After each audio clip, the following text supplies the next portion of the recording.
Oke, kali ini gue akan kasih lo sebuah pelajaran hidup yang sangat penting banget. Dan ini berlaku di masa sekarang yang lagi ancur-ancuran atau di masa yang akan datang. Entah itu akan semakin cerah atau semakin ancur, gak karuan. Gue nemu kalimat ini dari Anta Motiva kalau nggak salah. Dan ini bijak banget. Kalimat ini mungkin juga bisa lo jadikan seperti acuan dalam hidup.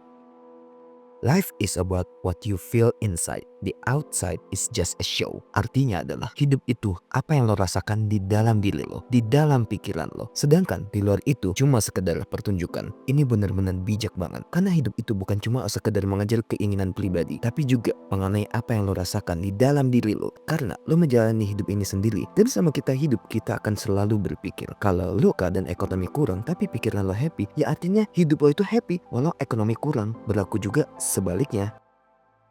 Keadaan gue pribadi sekarang adalah pengangguran. Udah mau 6 bulan nganggur, belum dapat kerjaan. Padahal gue pas mau lulus, korotin orang tua 15 juta demi bisa tugas akhir. Sekarang gue udah lulus tapi nganggur. Ditambah zaman makin anjing. Tambah lagi gilanya AI. Serius, hal itu bener-bener mengganggu pikiran gue banget. Terutama gue pengen banget balas jasa orang tua gue. Kasih uang bulanan buat sehari-hari mereka. Gak perlu khawatir buat beli beras, bayar air sama listrik. Hal itu meneror pikiran gue parah. Tapi terlepas dari beban itu, gue merasa happy. Di tengah zaman makin sarap dan beban pikiran, gue merasa happy. Penyebab utama gue happy adalah gue punya ilmu yang mahal. Seenggaknya bisalah gue dapat gaji 5 juta ke atas. Itu kenapa gue masih bisa happy. Ditambah gue juga selalu berdoa kepada yang Maha Kuasa. Itu adalah kunci gue happy pada kondisi ini.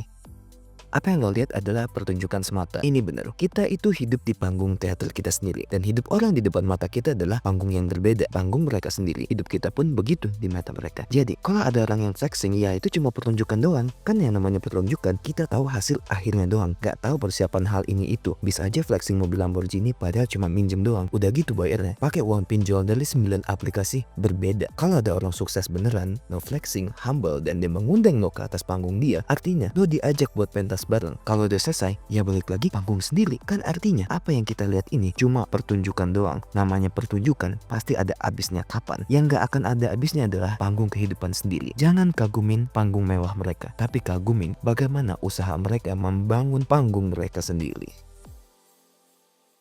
Kalau kita ngiri sama panggung orang, gak akan enak hidup lo bro. Kalau lo bersyukur sama panggung teater lo sekarang, walau ekonomi lo kurang, lo tetap happy. Panggung sederhana lo itu bisa buat orang lain iri. Padahal panggung mereka itu mewah. Ya karena mereka gak merasakan kebahagiaan dalam pikiran mereka. Itu kenapa mereka punya panggung mewah tapi belum tentu happy pentas di panggung sendiri. Dua kunci dari gue supaya lo tetap happy sama panggung lo sendiri adalah cari ilmu yang mahal. Supaya suatu saat lo dapet pekerjaan, lo bisa memperbaiki panggung teater lo sendiri. Kedua, jangan lupa ibadah, bersyukur. Itu yang membuat gue tetap happy di zaman yang carut marut kayak gini. Jadi tolong lo ingat, hidup adalah mengenai apa yang lo rasakan di dalam. Di luar cuma sekedar pertunjukan. Nisi fortes, homines praesent mundi. Ora et labora.